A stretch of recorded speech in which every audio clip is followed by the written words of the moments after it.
அதுக்கு பேர் தான் விதி. யாருக்கு எப்போ யாரை பிடிக்கும்னு தெரியாது. Love is an emotion. தப்பான பர்சனை லவ் பண்ணிட்டோன்னு லேட்டா தான் புரிஞ்சுது. உங்களுக்கு என் மேல நம்பிக்கை வரதுக்கு இப்போ நான் என்ன பண்ணணும்? எனக்கு உன் மேல நம்பிக்கைலாம் வந்துருச்சு. ஆனா ஆனா என்ன?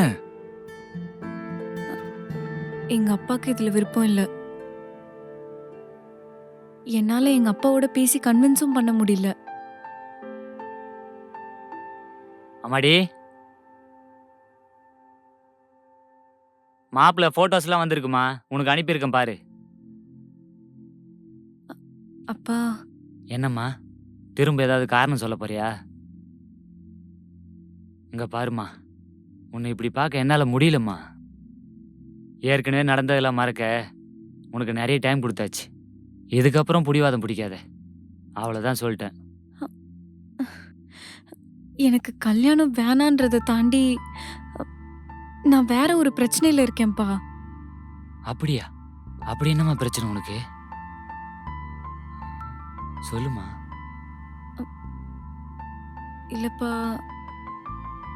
விஜய்னு ஒரு பையன் என்ன காலேஜ் டைம்ல இருந்தே லவ் பண்ணிட்டு இருக்கானா.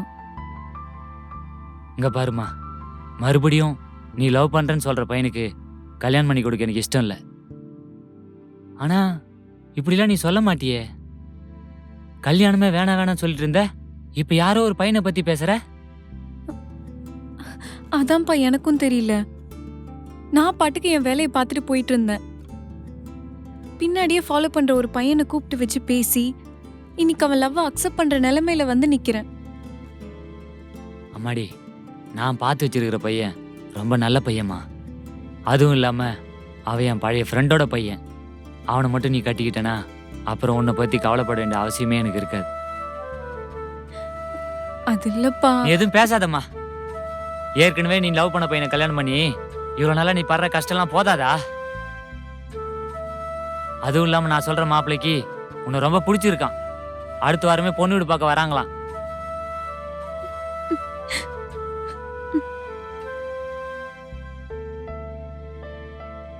அம்மாடி, சொன்னா புரிஞ்சுக்கடா. சரி, அந்த பையன் வீட்டுல என்ன சொல்றாங்களா? எந்த வீட்ல தான்ப்பா உடனே ஓகே சொல்லியிருக்காங்க?